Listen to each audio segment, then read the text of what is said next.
Yeye anaitwa Emil bwana. Sasa Emil yeye ni binti wa kimaskini ambaye anapitia shida sana na wakati mgumu kwa sababu tu ya kumlea mama yake ambaye ni kipofu. Emil hamjui baba yake toka alipozaliwa mpaka hapo alipofikia. Hajui baba yake ni nani. Yaani yeye amezoea tu kuishi na bi mkubwa kama hivyo na yeye ndio kila kitu anamsaidia. Hili swala linampelekea Emil hata kusitisha masomo yake shuleni kwa ajili tu ya kumsaidia bi mkubwa, maana hapo anaumwa kweli na hawezi kuona ise. Sasa Emil anapambana sana na maisha ya bi mkubwa aweze kumsaidia kula na kila kitu. Hili swala linamuumiza sana bi mkubwa mpaka bi mkubwa anajisemea, bwana Emil, mimi nimekuwa mzigo sana kwako. Yaani inakufanya mpaka unaacha shule binti yangu. Sasa bi mkubwa kuna kitu anakificha sana moyoni na hawezi kumwambia Emil. Kuna swala kubwa anaficha sana. Yaani ni bonge la story na bonge la kisa lilokaa hapo ndani yake na moyoni mwake. Anashindwa kumwambia binti yake kinachoendelea. Akamwambia tu, binti, mimi nimechoka, hebu niingize ndani niweze kwenda kupumzika. Wakati mama anafikiria sana maisha anayopitia na anachomfanyia mwanae, sasa kinampelekea mpaka anateseka. Yaani anaumwa mpaka mwanae anateseka kwa sababu tu ya kumhudumia yeye. Basi Emil yeye anamuingiza mama yake, anampenda sana mama yake, pamoja na maisha yake maskini wanalala kwenye container.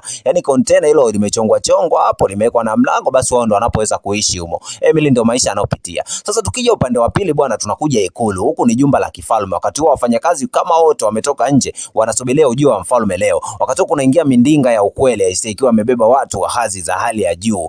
Bana, mindinga zinaingia katika jumba la kifahari, yani jumba la kifalme. Hapo ndo anaingia mfalme sasa. Mfalme ameweza kufika bwana na familia yake siku hii ya leo. Wameweza kutoka abroad huko. Wametoka mataifa ya mbele, sasa ndo wameweza kurudi nyumbani sasa. Wametua Ikulu, basi walinzi wanaekaeka kama zote kuweza kumshusha mfalme aweze kutoka kwenye ndinga na kuweza kusalimiana na baadhi ya wafuasi wake hapa. Sasa mfalme yeye bwana ameweza kubarikiwa mtoto mmoja ambaye anaitwa kwa jina la Abel. Abel anakubalika sana katika jumba la kifalme kwa sababu ni mtoto mtiifu sana na mwenye busara. Na mfalme yeye bwana katika ndoa yake kidogo hakuna amani kwa sababu alifosiwa kumuoa mke wake ambaye yuko naye kwa sasa, bibie huyo ambaye anashuka ndo kama malkia, amepiga nguo za njano hapo. Sasa huyo bibie ndio ameolewa na mfalme. Mfalme lakini hakuwa akimhitaji. Mfalme alikuwaga na chaguo lake hapo nyuma, alitamani kulioa, lakini bwana ukishakuwa mwana mfalme unapangiwa mwanamke wa kuoa. Sasa na yeye alipangiwa, ikabidi amuoe huyo bibie aliyokuwa naye kwa sasa malkia. Sasa ameweza kurudi katika jumba la kifalme bwana, amepokewa na anaendelea kuwasifia wafuasi wake, wamejitahidi sana kuhudumia nyumba ya kifalme. Sasa hapa kuna binti bwana anaitwa Chaka. Bibie huyu ndo mfanyakazi mkuu katika upande wa wadada. Yaani huyu ndo mfanyakazi mkuu kwenye jumba la kifalme. Sasa Chaka ikabidi amsogelee mfalme. Huyu bwana ndo alikuwa demu wa mfalme wakati huo. Mfalme anaitwa Prince. Na ndo alishindwa kumuoa kwa sababu baba yake alimforce aweze kumuoa mwanamke alionaye kwa sasa. Sasa Chaka bado ana mapenzi bwana na mfalme bwana. Amebidi kumsogelea, akamwambia, mfalme wangu karibu sana. Huko anaendelea kumpetipeti. Anafanya hizi ziaka mbele ya malkia. Hiki kitendo kinampelekea malkia kushindwa kuvumilia. Sasa malkia ameshindwa kuvumilia bwana. Malkia anaenda zake ndani, huko mlinzi anamkaribia, anamkimbilia kwenda kumfungulia mlango. Sasa mfalme anamwambia bwana kijana wake, twende tuingie ndani bwana mwanangu. Kijana anaingia ndani na mzee wake. Wakati bibie Chaka kashavuruga, anaendelea kujipa moyo kwamba yeye ataolewa na mfalme na anatamani kabisa kuolewa na mfalme kwa sababu mfalme anatakiwa kuwa na wake wengi. Kwa hiyo anaona bado nafasi ipo bwana, anaweza nikampata mfalme. Basi wakati wafanyakazi wengine ikabidi wavutane tu bwana, hapa jambo lishaisha, tushampokea mfalme, tuendelee na ratiba nyingine. Malkia akafika ndani. Sasa malkia ameweza kumind. Mfalme hapo anaingia sasa, inabidi amjaji mke wake ni tabia gani ameonyesha pale mbele za wafanyakazi, kuondoka kwa kununa au kuna kitu kingine anaweza kukifikiria. Mzee amekuja ndani, yani ana hasira kama zote mzee, huko amevaa joho, yani haya mavazi aisee,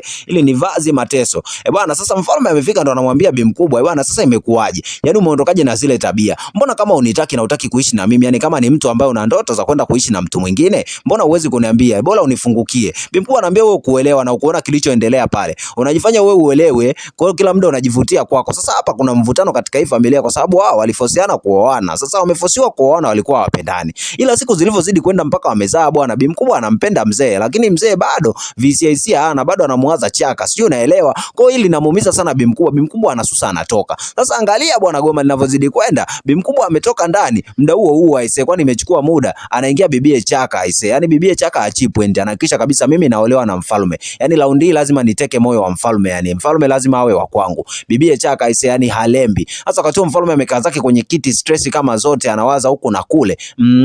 Chaka anaona mbona kama huu ndo wakati wangu mimi wa kuweza kujivutia. Mwamba anashangaa mbona mlango kama unafunguliwa, ni nani huyu anayeita hapo nje? Ndo anaingia Mwamba, bibie Chaka, yani akiwa na maji eti anakuja kumfanyia mume wa mtu massage. Alo, ingekuwa kibongo bongo ushalogwa mzee. Usicheze na watoto wa Tanga, watoto wa milimani huko, washakuumiza kitambo sana. Sasa bibia anaendelea kujivuta bwana, anamwambia mfalme, mimi najua umechoka sana na umetoka safari ya mbali. Utakuwa umechoka kweli kweli, itabidi nikufanyie massage bwana, miguu yako na ikande kande hii kwa sababu imetembea sana.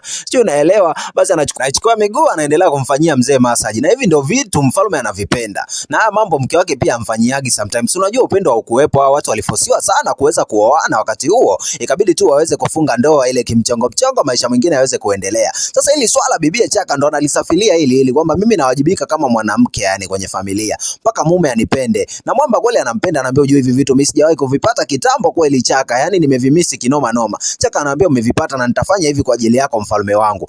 Bwana muda huo asiingia bi mkubwa, sasa anaingia Malkia ndani. Anachokikuta ise mwenyewe kinamwacha mdomo wazi, na Malkia ni mtu wa kununa nuna ise. Yani alivyoona hii situation na ni mfalme hawezi kuongea lolote. Ikabidi Malkia tu aweze kutoka zake nje huku akiwa amekasirika na hasira kama zote. Mfalme yeye hapa kujitetea hawezi, yani kufanya chochote hawezi, kwa sababu bado ana mapenzi na bibie Chaka na anaona kabisa sheria zinamruhusu kuweza kumuoa. Kwa bibie yani mfalme hapa amebaki nje panda, yani haelewi sasa ni muoe bibie Chaka awe mke wa pili au ni vipi, yani bado haelewi. Na masaji anayofanyiwa sasa na anaendelea kumchanganya. Sasa tukija upande wa pili bwana, unamkuta kijana Ebil. Ebil yupo na ndugu yake hapa ambaye ametoka naye huko safarini. Ni mtoto wa baba yake mdogo, yeye sio Prince. Prince ni Ebil. Sasa Ebil bwana anaambia kijana, wewe utavaa nguo zangu zote bwana, mimi sihitaji kabisa kuvaa majoho ya kifalme. Wewe ndio utakuwa kama mwana wa mfalme. Sawa, wamekubaliana. Umeona bwana mchongo walioamua kula. Yani kijana awe yeye ndio kama mfalme. Sasa tukija upande wa pili tunamkuta Emil bwana. Emil yupo hospitali anaambiwa bwana na daktari bwana, bi mkubwa wako hawezi kuona. Itabidi aweze kufanyiwa upasuaji na tuweze kumbadilishia macho, apandikiwe macho mengine. Binti hilo limemuingia ise, limemkata kwa sababu hapo inabidi pesa zimwagike kama zote. Sasa wakati huo Ebil ameenda kugonga nyumbani kwa mama yake bwana. Ameingia chumbani anataka kumwaga bi mkubwa wake. Kuna safari lake na jambo lake kidogo anataka kumuelezea bi mkubwa. Akimuelezea mzee haitaenda. Kwa hiyo inabidi tu yeye ajitoe aweze kwenda kumuelezea bi mkubwa. Bi mkubwa kwamba wataelewana. Afika kamsalimia mahagi kama yote, unajua tena bi mkubwa na mtoto wanavyokubaliana. Basi mwamba anampa pole bwana mama yake bwana. Pole sana bi mkubwa, acha kuumia na stress kuhusu bibie Chaka. We mambo yako tu yatakuja kwenda. Sawa, lakini bi mkubwa bwana, mimi nina jambo langu. Mimi nataka kutoka nje ya hii palace. Nataka nitoke nje ya ikulu bwana, niende kufanya mambo yangu huko mtaani. Sasa anamuelezea bi mkubwa. Bi mkubwa anamwambia bwana, huko mtaani inabidi uwe makini sana kwa sababu kwenda nje afu ni mwana wa mfalme inaweza kuletea madhara. Mwamba anamwambia mimi nitatoka kama kijana wa kawaida afu nitajificha. Nisiweze kujulikana kama mimi, nitavaa kawaida tu bi mkubwa. Kwa hiyo ninachokiomba hapa ni ruksa yako. Bi mkubwa anamwambia bwana, mimi sijawahi kukupinga. Kikubwa tu uwe makini. Mimi nakukubali sana mwanangu na wewe nimekuruhusu. Kikubwa tu uangalie huko barabarani nini usije ukapata shida, wewe ni mtoto wa mfalme unaweza hata kufanyiwa jambo baya. Basi mwana mdogo kakubaliwa ruksa yake. Kabidi atoke bwana, yeye na bi mkubwa tena wapingani. Bi mkubwa fulani kumuona mwanae bwana anakuwa na furaha zaidi yake. Sasa wakati huo mzee huku ni asubuhi, ukumbuke bibia anamwandalia machakula kama yote. Yaani bibia Chaka anaitafuta ndoa. Ushasikia nyumba ndogo inatafuta ndoa kwa hali kama yote. Sasa anatafuta ndoa bwana kwa mume wa mtu. Hapa kashamwandalia machai na kila kitu. Wakati huo Malkia katoka bwana, baada ya kuongea na kijana wake imebidi aje ili na yeye aweze kujipatia msosi. Sasa anakuja hapa ndo anamkuta bibie Chaka anafanya mambo kama yote kwa mume wake, ambapo mambo alitakiwa kuyafanya yeye. Sasa bi mkubwa hili swala linamuuma na linamkata kweli kweli, lakini anaona sio mbaya bwana, itabidi mimi nikae niendelee kupiga msosi. Sasa bi mkubwa akakaa zake bwana, aendelee kupiga zake food. Amekaribishwa na mwenzie, mke mwenzie tuseme, anamkaribisha kinafiki eti karibu chakula Malkia. Sasa Malkia amefika, mume anamwambia bwana, karibu msosi, naona leo umechelewa kuamka kidogo mke wangu. Basi wanaendelea kuongea pale, mwanamke anamwambia bwana, mimi nimechelewa kuamka, lakini sasa mume wangu mimi naona kabisa hapa ninabidi tu niwe na kikao na wanamama, nahitaji kuwaona wanamama wa hili taifa niweze kuzungumza nao. Ndio swala anamwambia mume wake, yani anamuomba kweli kweli aweze kukutana na wanawake wa taifa hili, aweze kuzungumza nao mawili matatu. Mume anamwambia mbona ni jambo la maana kabisa, yani watu watakuja kuona kabisa mbona wana Malkia kabisa wa kueleweka. Kwa hilo ni swala jema, mimi nimelibariki kwa mikono miwili.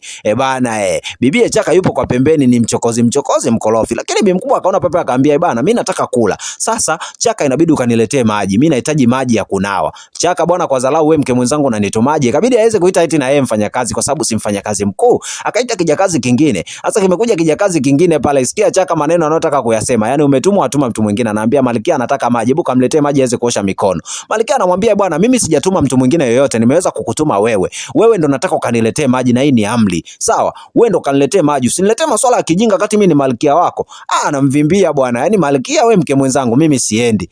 Wakati huo mfalme kama India akamtolea jicho. Hizi adabu umezitolea wapi?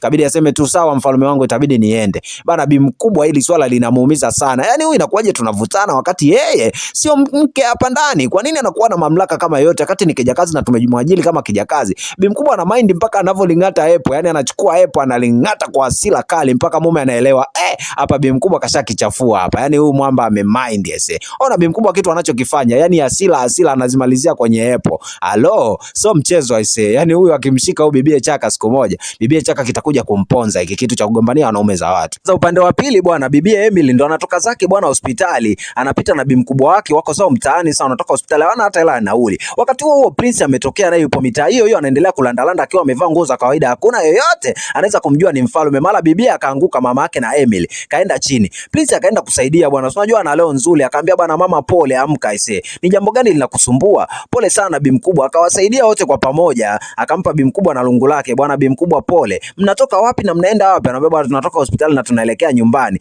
Pole sana, inabidi uwe makini na bi mkubwa, muangalie sana, umri umeenda huyu bwana. Basi bwana anajali kinoma noma, yani anajali ni hatari, unajua ni mwana wa kifalme alafu anajali kuliko ilivyo kawaida. Akaondoka na mshikaji wake, lakini hao watu wawili kukutana tayari mioyo kama imegongana. Mwana wa mkubwa Emily ni kama vile amelielewa goma aisee, yani anakaa na mwenzake huko anaenda anaangalia nyuma bwana, kama nimempenda yule bibie lakini ili swala tuliache tu, ikabidi waendelee kupuuza. Bibi akaendelea kupambana na mzigo wake, maana bi mkubwa amekuwa mzigo kwake. Yani bi mkubwa hapo ni mawazo kama yote, anaona kabisa anamtesa mwanae, anamkosesha haki zake za msingi, hasa kimasomo. Bibi anashindwa kuendelea kimasomo kwa sababu yake.